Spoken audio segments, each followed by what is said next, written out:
सभी सुधी श्रोताओं को जय श्री सीताराम। सद्गुरुदेव भगवान के चरणों में प्रणाम करते हुए द्वितीय दिवस की सत्संग की श्रृंखला का शुभारंभ करते हैं। ब्रह्मर्षि वाल्मीकि जी के द्वारा रचित महाकाव्य, जिसको रामायण के नाम से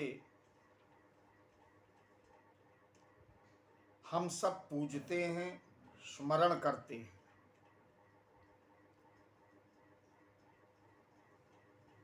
उसका इस समय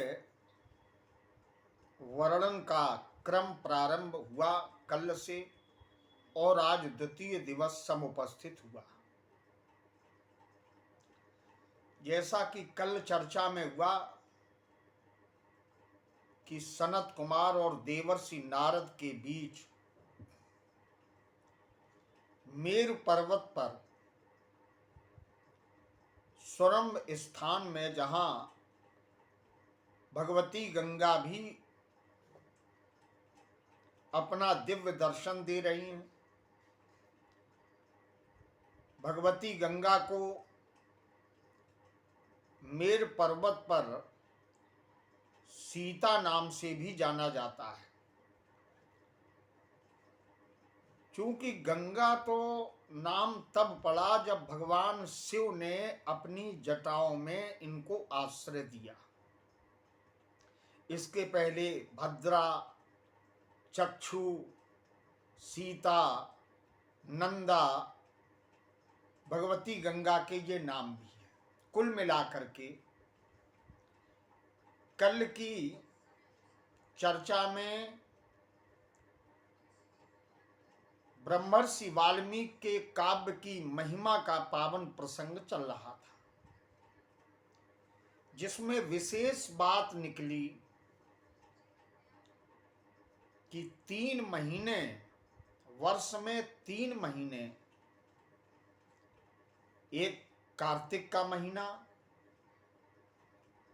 और एक चैत्र का महीना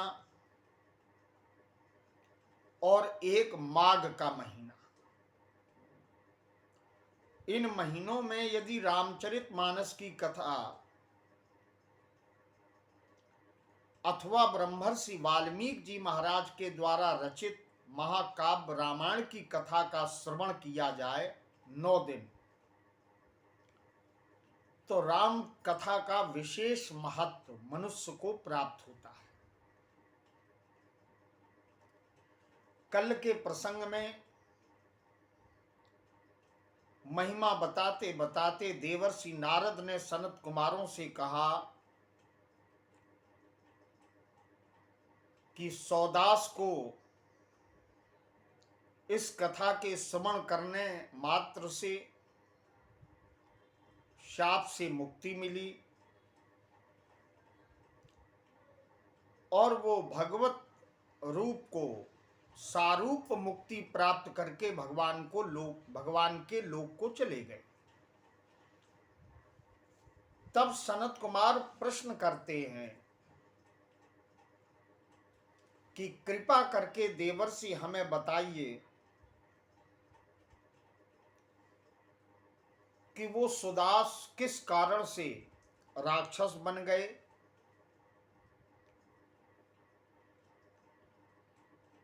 और राम कथा की महिमा का प्रभाव उनके ऊपर कैसे पड़ा और वो चरित्र किसने उन्हें सुनाया। तब आज का प्रसंग प्रारंभ करते हुए सबसे पहले आप सभी के निमित्त श्लोक समर्पित कर रहा। आस्ते कृतयुगे विप्रो धर्म कर्म विशारदः सोमदत्त इति ख्यातो नामना धर्म परायण। सुदास जी महाराज सतयुग में एक ब्राह्मण थे। धर्म और कर्म में विशेष अभिरुचि थी इन्हीं का एक नाम सोमदत्त भी है। सुदास और सोमदत्त, इनमें कोई भेद नहीं। सदा धर्म का पालन करते थे। वे ही सोमदत्त ब्राह्मण सौदास के नाम से इस जगत में विख्यात हुए। महात्मा गौतम ऋषि के ये शिष्य थे। गौतम जी के चरणों में बैठ करके सौदास जी महाराज ने समस्त शास्त्रों का ज्ञान प्राप्त किया। कर्म कांड, ज्ञान कांड, उपासना कांड, तीनों में दक्ष, और उन्हीं के द्वारा बताए गए मार्ग का अनुसरण करते हुए अपना जीवन व्यतीत कर रहे।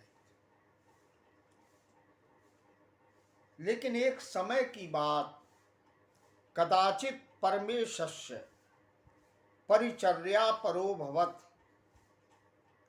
भगवान शिव की सेवा में संलग्न थे, उनकी आराधना में लगे हुए थे। भगवान शिव की सेवा में, भक्ति में, पूजन में, अर्चन में जिस समय ब्राह्मण सौदास लगे हुए थे, उसी समय वहां महात्मा गौतम जी ने प्रवेश किया। लेकिन सौदास जी ने विचार किया कि हम भगवान शिव की उपासना में संलग्न हैं, इसके बाद अपने सद्गुरु को प्रणाम करेंगे। तो उन्होंने महात्मा गौतम को निकट आने पर भी अर्चना में संबद्ध होने के कारण प्रणाम नहीं किया। अब सद्गुरुदेव गौतम ऋषि को क्रोध नहीं आया। वे प्रसन्न और हुए कि मेरा शिष्य भगवान शिव की उपासना कर रहा है और शास्त्रों के नियम के अनुसार अनुष्ठान कर रहा है। लेकिन सौदास जिनकी उपासना कर रहे थे, वे भगवान शंकर इस अपराध को सहन न कर सके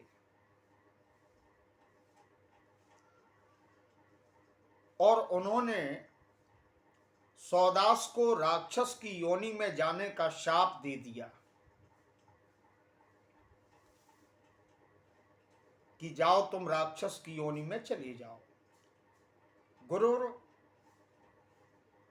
वज्ञाकृतम पापम राक्षसते नियुक्तवान, भगवान शिव ने ये शाप दे दिया अपने भक्त सौदास को। सौदास ने अपने सद्गुरु महात्मा गौतम ऋषि के प्रति प्रार्थना की और कहा, भगवन सर्वधर्मज्ञ सर्वदिशन सुरेश्वरा क्षमस्व भगवन सर्व अपराध कृतो मया। मेरे द्वारा सद्गुरुदेव आपके प्रति जो अपराध हो गया, जो आपकी अवमानना हो गई, आप उसको क्षमा करें, क्योंकि आप सर्वज्ञ हैं, सब कुछ जानते हैं। इस प्रसंग को यदि रामचरितमानस से हम जोड़ दें तो एक बार महंकालेश्वर भगवान के निकट बैठ करके एक जापक भगवान नाम जप रहा था। उस समय भी कुछ ऐसी ही घटना का प्रयोग बाबा तुलसी ने रामचरितमानस में किया। एक सिद्धांत निकला कि गोविंद की उपासना पूर्ण तब होती है जब सद्गुरु के चरणों में हमारी निष्ठा बलवती होती है। गुरु महिमा का महत्व तो परमात्मा ने भी स्वीकार किया है। केवल गुरु को प्रणाम न करने के कारण समस्त शास्त्रों में दक्ष, कर्मकांड की विधि में परिपूर्ण, अनुष्ठान करने वाले ब्राह्मण सौदास को राक्षस बनना पड़ा। जब उन्होंने अपने गुरु गौतम जी से प्रार्थना की, तब महात्मा गौतम ने सुदास से कहा, ऊर्जे मासे सिते पक्षे रामायण कथामृतम नवान चैव श्रोतव्यम भक्ति भावेन सादरम। तुम्हें इस शाप से मुक्त होने के लिए ऊर्जे, ऊर्जे कहते हैं कार्तिक मास को, कार्तिक के शुक्ल पक्ष में तुम रामायण की अमृतमयी कथा को भक्ति पूर्वक और आदर के सहित यदि श्रवण करो तो तुम्हारा ये शाप अधिक दिनों तक नहीं रहेगा, केवल 12 वर्षों तक ही तुम्हारा ये शाप रहेगा और तुम इससे मुक्त हो जाओगे।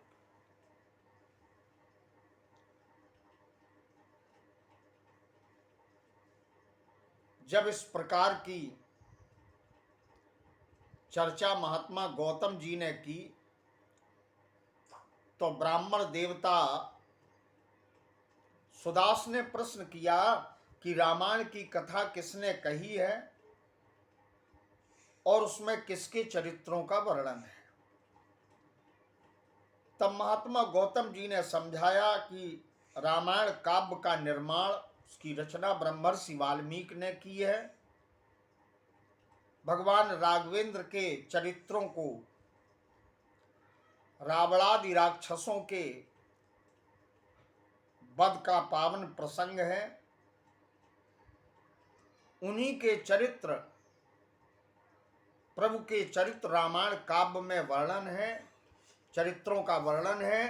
तुम उसी का श्रवण करो, तुम्हारा ये शाप समाप्त हो जाएगा और तुम्हें कार्तिक मास में शुक्ल पक्ष में 9 दिन राम कथा प्रतिपदा से लेकर के 9वीं तिथि तक श्रवण करनी चाहिए। ये समस्त पापों का नाश करने वाली है। इतना बता करके महात्मा गौतम अपने आश्रम की ओर चले गए। इधर सोमदत्त, जिनका कि एक नाम सुदास भी है, इस ब्राह्मण ने अपना शरीर त्यागा और राक्षस शरीर का आश्रय लिया। भूख प्यास से व्याकुल, क्रोध के वशीभूत, राक्षसता के सारे कार्यों को करता हुआ निर्जन वन में ये ब्राह्मण भ्रमण करने लगा। नाना प्रकार के पशुओं को, मनुष्यों को, जंगली जीवों का भक्षण करता और विशेषता ये थी कि एक वन में केवल 6 महीने राक्षस बने हुए सुदास जी महाराज रहते थे। ऋषियों मुनियों को भी कष्ट देते थे और 6 महीने के बाद ये दूसरे वन में चले जाते। देवर्षि नारद सनत कुमारों को ये चरित्र, ये महिमा सुनाते हुए बोले कि एक दिन की बात, 6 महीने पूर्ण होने पर ये नर्मदा नदी के पवित्र किनारे पर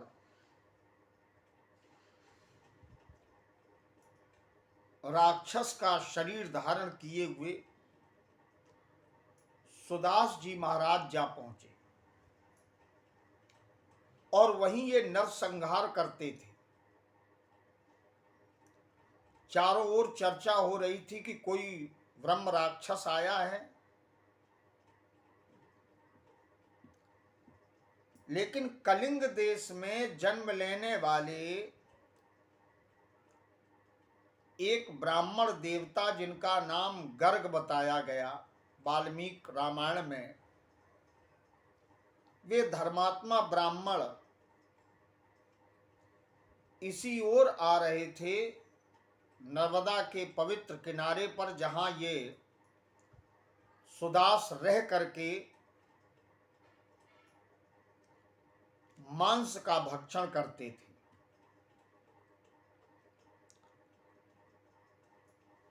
गंगा जल कंधे पर रखे हुए वो ब्राह्मण गर्ग भगवान विश्वनाथ की स्तुति और परमात्मा राघवेंद्र सरकार के नाम का स्मरण करते हुए चल रहे थे।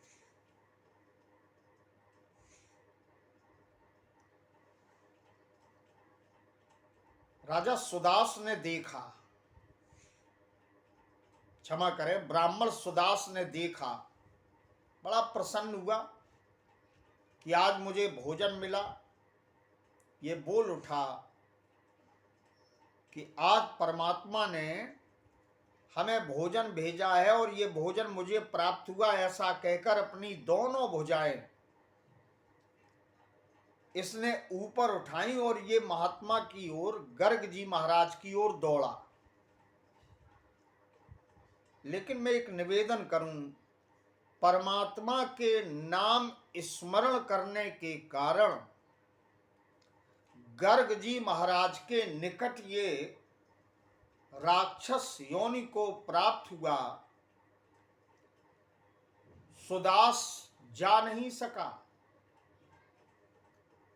ठाकुर जी के नाम का जो स्मरण करता है आस्था से, श्रद्धा से, उसके आसपास उसकी रक्षा का एक कवच बन जाता है।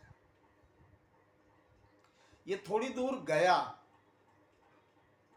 और नाम का ऐसा प्रभाव कि वहीं खड़ा हो गया, आगे नहीं बढ़ सका। और वहीं से कहता है कि ये बड़े आश्चर्य की बात है, अहो भद्र महाभागा नमस्तुभ्यम महात्मने, अहो भद्र महाभागा, अरे कल्याण करने वाले महाभाग्यशाली, हे महात्मा, नमस्तुभ्यम महात्मने, मैं तुम्हें प्रणाम करता हूं। और सुदास स्वयं कहता है, नाम स्मरण मात्रेण राक्षसतापि दुर्गा, केवल आप नाम स्मरण कर रहे और मेरे कानों में ये ध्वनि पड़ रही है, इससे मेरी राक्षसता दूर हो गई। ये कहने लगा, धन्य है वो नाम, सुदास कहता है, धन्य है वो नाम कि जिसका स्मरण करने से, जिसका श्रवण करने से, जिनका उच्चारण करने से राक्षस अपने आप दूर भाग जाते हैं। मैंने सहस्त्र कोटि ब्राह्मणों का भक्षण किया है, लेकिन आज सामर्थ्य नहीं है कि मैं आपके निकट आ सकूं। ब्राह्मण देवता, आपके पास जो नाम रूपी कवच है, वो कवच ही इन संतों की रक्षा वन में महाशाली बड़े बलवान राक्षसों से किया करता है। वो नाम का कवच है। इस चरित्र को सुनकर के कम से कम इतना तो निश्चय करना ही चाहिए कि उठते बैठते जागते चलते फिरते हमें भगवान के नाम का स्मरण जरूर करना चाहिए।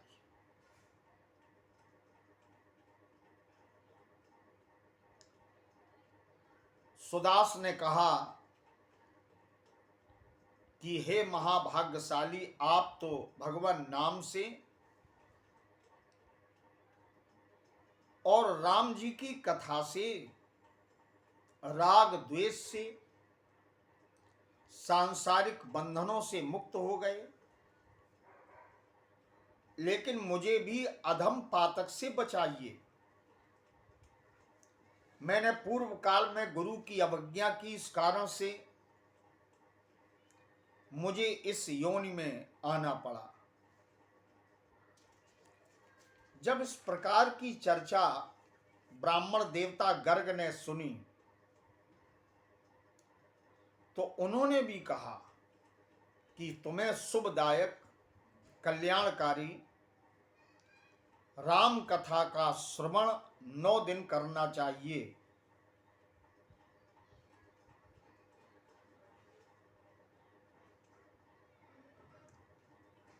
जब इस प्रकार की चर्चा सुनी गई तो ब्राह्मण तो दयालु होते हैं। गर्ग जी महाराज द्रवित हो गए और उन्होंने सुदास से कहा,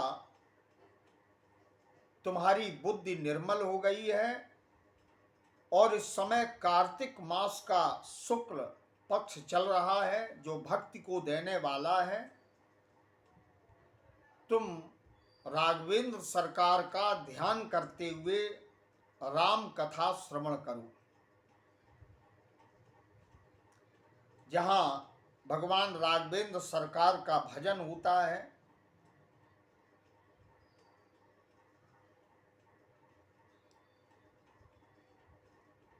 वहाँ कोई विघ्न उपस्थित नहीं होता। तब गर्ग मुनि ने उसी स्थान पर राक्षस बने हुए सुदास को ये चरित्र सुनाया। जैसे ही कथा का विश्राम हुआ उसका राक्षसता का शरीर नष्ट हुआ और भगवान राघवेंद्र सरकार ने उसको सारूप मुक्ति प्रदान की। अपनी 4 भुजाओं में शंख चक्र गदा और पद्म लिए भगवान हरि के वैकुंठ धाम को वो चला गया। भगवान के उत्तम धाम में पहुंच गया। शंख चक्र गदा पाण हरि सद्यः जगाम सा स्तुवनम तम ब्राह्मणम सम्यक जगाम हरि मंदिरम। स्पष्ट वर्णन है, ब्रह्मर्षि वाल्मीकि जी ने इस श्लोक में वर्णन किया। तो कार्तिक महीने में कथा सुनने का ये सुंदर लाभ कितना पुण्यदायक है। ये सोमदत्त अथवा दूसरा एक उपनाम और है सुदास के चरित्र से हम लोग समझ सकते हैं।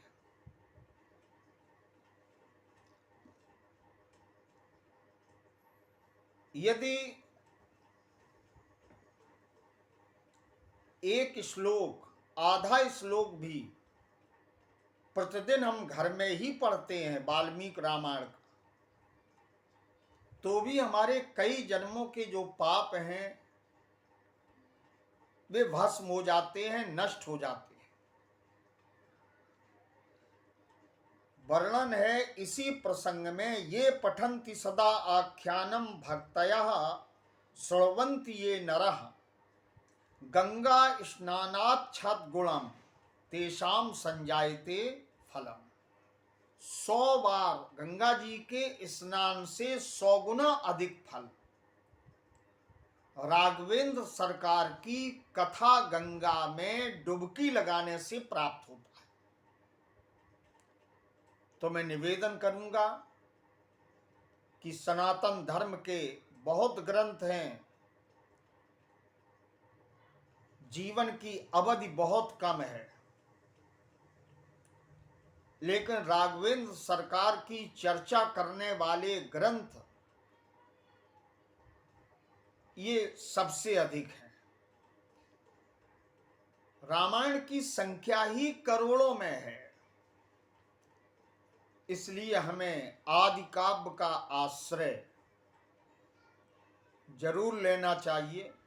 यदि आदि काव्य की शरण में रहेंगे तो अंत का जीवन का काव्य हमारा अच्छा बन जाएगा।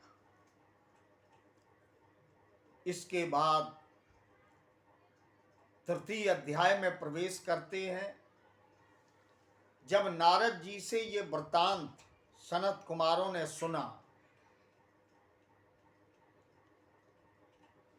तो सनत कुमार बोले कि आपने अद्भुत उपाख्यान हमें सुनाया, लेकिन अब तो मन करता है कि रामायण की महिमा ही मैं सुनता रहूं। यहां सनत कुमारों ने एक प्रश्न किया कि आपने कार्तिक मास में रामायण सुनने की महिमा का वर्णन तो देवर्षि कर दिया, लेकिन माघ मास में रामायण की कथा सुनने का कौन सा फल मिलता है, क्या लाभ होता है, क्या विशेषता है माघ के महीने में कथा श्रवण करने की, उसका भी आप वर्णन करें। अन्य मासस्य महात्मनम कथस्तम प्रसादतः कस्य नो जायते तुष्टिर्मुने त्वद्वचनामृता। सनत कुमार कहते हैं आपकी वाणी सुनकर के मुझे संतोष नहीं हो रहा। देखिए, भजन में, सेवा में, कथा में, उपकार में, परहित में कभी संतोष करना ही नहीं चाहिए कि हमने ये कार्य पूर्ण कर लिया और ये मेरा कार्य अब पूर्ण हो गया। जब इस प्रकार का निवेदन सनत कुमारों ने किया, तब नारद उवाच, तब देवर्षि नारद ने कहा, आसीत पुरा द्वापरे चा सुमति नाम भूपिता सोम वंशोद्भवा श्रीमान सप्तदीपेक नायका। कहा, सनत कुमारों, पूर्व काल में द्वापर में सुमति नाम के एक राजा हुए। चंद्रवंश में इनका जन्म हुआ था। वे श्री संपन्न और सातों दीपों के एकमात्र स्वामी थे। उनका मन सदा धर्म कर्म में लगा रहता था। राम जी की पूजा अर्चना और सेवा करते थे। अहंकार था नहीं और समदर्शी थे, सद्गुणों से संपन्न थे। इनकी पत्नी शांत स्वभाव की थी और उनका नाम था सत्यवती। पतिव्रता पतिप्राणा नामना सत्यवती श्रुता, सत्यवती नाम की पत्नी थी। सुमति और सत्यवती दोनों मिलकर के भगवान की अर्चना करते और पुत्र की तरह प्रजा का पालन करते थे। एक दिन त्रिभुवन विख्यात महात्मा विभांडक मुनि अपने शिष्यों को लेकर के सुमति और सत्यवती का दर्शन करने के लिए आए।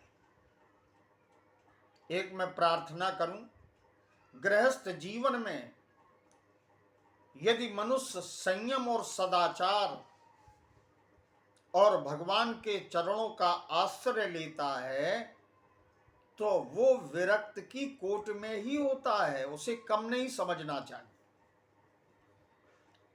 विभांडक ऋषि उपस्थित हुए।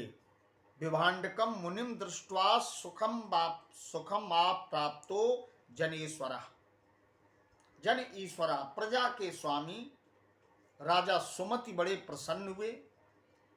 महात्मा विभांडक को अपने आसन पर बैठाला और सुंदर दिव्य सत्संग हुआ। संत के चरणों को धोया और वहां एक चर्चा राजा ने अपने मुख से कही कि जो अपने मस्तक पर ब्राह्मणों का चरणोदक धारण करता है, उस पुण्यात्मा पुरुष ने सब तीर्थों में स्नान कर लिया, ऐसा उसे समझना चाहिए। इसमें कोई संदेह नहीं है। यो मूर्धिन धारियेत ब्राह्मण विप्र पादात लोदकम। अब इसको जब संधि विच्छेद करके पढ़ेंगे तो विप्र पादत लोदनम, तो यहां शब्द निकल करके आएगा विप्रपाद और उत्लोदकम। उत्लोदकम माने उनके चरणों के धोबन से निकला हुआ जो जल है, अगर वो अपने सिर पर कोई धारण करता है तो उसे समस्त तीर्थों के स्नान का फल पुण्य प्राप्त हो जाता है। पत्नी के समेत सुमति और सत्यवती ने बड़े भाव के साथ उनका पूजन किया, अर्चन किया। इसके बाद महात्मा विभांडक ऋषि ने कहा, एक प्रश्न किया कि यद्यपि राजन तुम विज्ञ हो और भगवान हरि को प्रसन्न करने के जितने भी साधन हैं उन समस्त साधनों का तुम्हें ज्ञान है। वेद, शास्त्र, पुराण और अन्यान्य ग्रंथ, उन सब में तुम विज्ञ हो, कुशल हो, पटु हो, निष्णात हो, चतुर हो, सब पर तुम्हारा अधिकार है। लेकिन मैं एक बात जानना चाहता हूं, ये विभांडक ऋषि पूछ रहे हैं कि माघ के महीने में समस्त ग्रंथों को छोड़ करके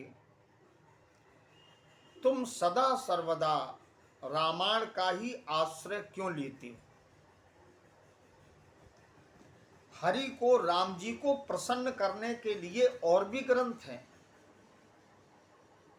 लेकिन तुम वाल्मीकि द्वारा रचित महाकाव्य रामायण की कथा का ही 9 दिन आश्रय माघ के महीने में क्यों लेते हो? ये वृतांत, इसका कारण क्या है, ये हमें समझाइए। तब वो राजा सुमति, पत्नी उनकी सत्यवती निकट बैठी। तब उन्होंने चर्चा प्रारंभ की और राजा ने कहा कि यदि आप पूछते हैं तो मैं सब कुछ आपके सामने सत्य बता रहा हूं। हे साधुओं में श्रेष्ठ, पूर्व जन्म में, इसके पहले जन्म में मैं मालत नामक एक शूद्र था। शूद्र वंश में मेरा जन्म हुआ था। सदा कुमार्ग पर चलना, लोगों का अहित करना, संतों के साधन में विघ्न उपस्थित करना, धर्म का विरोध करना, संसार के सारे पाप आचरण में किया करता था। मृगों को मारता, उनके मांस का भक्षण करता। एक दिन की बात है कि मैं भूखा प्यासा, थका मादा, निद्रा से झूमता हुआ एक निर्जन वन में आया।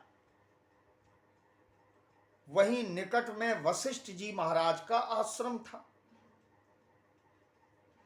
उस आश्रम के निकट एक विशाल सरोवर था जिसमें हंस और अन्य पक्षीगण जल पीते थे और सुंदर सुंदर शब्दों का, भाषा का प्रयोग करते थे।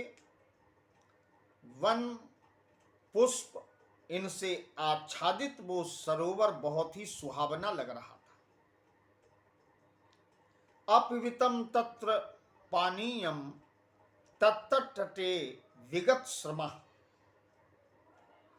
ये राजा अपने पूर्व जन्म की कथा कहते हुए बताते हैं कि उसी सरोवर में प्रवेश करके मैंने पहले जल पिया और जल पीने के बाद मेरी थकान दूर हुई।